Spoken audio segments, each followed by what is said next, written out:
Perkenalkan, nama saya Putri Wulansari dengan NIM 4121124 dari Prodi Ekonomi Syariah dari kelas Dirasa Ula 23. Di video kali ini saya akan membacakan, menerangkan, dan menjelaskan salah satu pasal yang terdapat dalam kitab Safinatun Najah guna memenuhi ujian tengah semester. Di sini saya memilih pasal 2, yaitu tentang rukun-rukun iman. Bismillahirrohmanirrohim. Faslun ayyahada faslun, utawi iki iku ono pasal sawiji. Arkanul imani, utawi piro-piro rukune iman. Iku sittatun, ono 6. Antuk mina, yentoh ngimanaken sopo siro. Billahi, kelawan Gusti Allah. Wa malaikatihi, lan piro-piro malaikate Gusti Allah. Wa kutubihi, lan piro-piro kitabe Gusti Allah. Wa rusulihi, lan piro-piro utusane Gusti Allah. Wa bil yaumil akhiri, lan kelawan dino akhir. Wabil qadari, lan kelawan pesten. Rupane khairihi, baguse qadar. Wasyarihi, lan olone qadar. Minallahi ta'ala, saking Gusti Allah ta'ala. Lalu saya akan menjelaskan makna dari pasal tersebut. Jadi pasal ini menjelaskan tentang rukun-rukun iman. Adapun pengertian dari rukun iman sendiri adalah pilar-pilar keimanan dalam Islam yang harus dimiliki oleh seorang muslim, di mana kita sebagai muslim diperintahkan untuk mengimani 6 hal tersebut.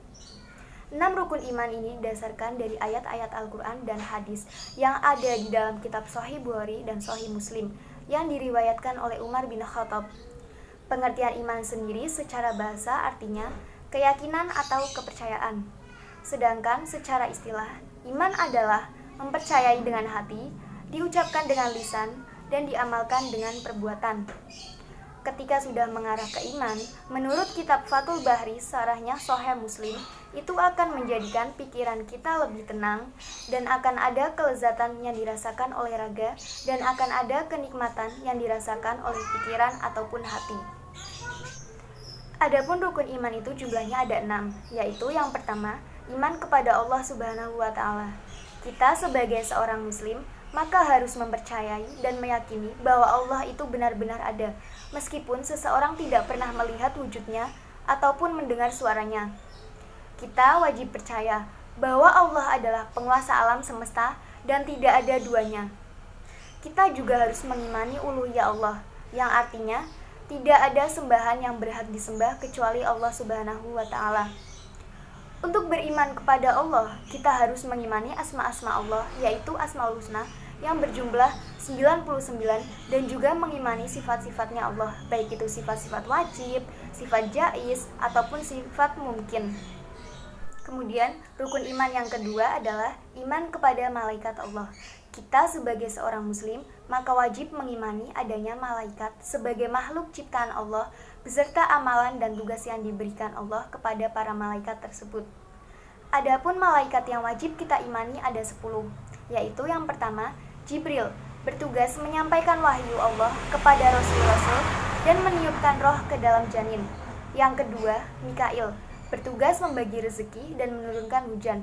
Yang ketiga, Israfil, bertugas meniup sangkakala di hari kiamat dan hari kebangkitan. Yang keempat, Israil, bertugas mencabut nyawa seluruh makhluk hidup. Malaikat yang kelima adalah Raqib, bertugas mencatat semua amal baik manusia semasa hidupnya. Yang keenam adalah Atid, bertugas mencatat amal buruk manusia semasa hidupnya. Kemudian ada Munkar, bertugas menanyai manusia di dalam kubur tentang keburukan-keburukannya. Kemudian ada Nakir, yang bertugas menanyai manusia di dalam kubur tentang kebaikan-kebaikannya. Kemudian ada Malik, yang bertugas menjaga pintu neraka. Dan yang terakhir ada malaikat Ridwan yang bertugas menjaga pintu surga. Rukun iman yang ketiga adalah iman kepada kitab-kitab Allah Subhanahu wa Ta'ala. Kita sebagai muslim wajib mengimani bahwa seluruh kitab Allah adalah kalam ataupun ucapan yang merupakan sifat Allah. Kitab ini merupakan pedoman, petunjuk kebenaran dan kebahagiaan, baik itu di dunia ataupun di akhirat.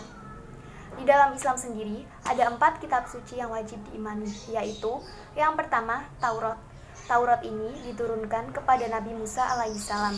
Kitab yang kedua, Zabur, diturunkan kepada Nabi Daud alaihissalam. Kitab yang ketiga, Injil, diturunkan kepada Nabi Isa alaihissalam. Dan kitab yang terakhir, Al-Quran, diturunkan kepada Nabi Muhammad SAW. Kita juga wajib mengimani dan mempercayai bahwa Al-Quran adalah penggenapan kitab-kitab suci terdahulu. Rukun iman yang keempat adalah iman kepada Rasul-Rasul Allah Subhanahu wa Ta'ala. Jadi kita sebagai umat muslim harus meyakini bahwa Rasul-Rasul adalah manusia yang diutus oleh Allah untuk menyampaikan kabar gembira dan ancaman di muka bumi ini. Meskipun demikian, mereka semua tetaplah manusia biasa, yang sama sekali tidak mempunyai sifat-sifat dan hak-hak ketuhanan. Oleh karena itu, menyembah para nabi dan rasul adalah kebatilan yang nyata.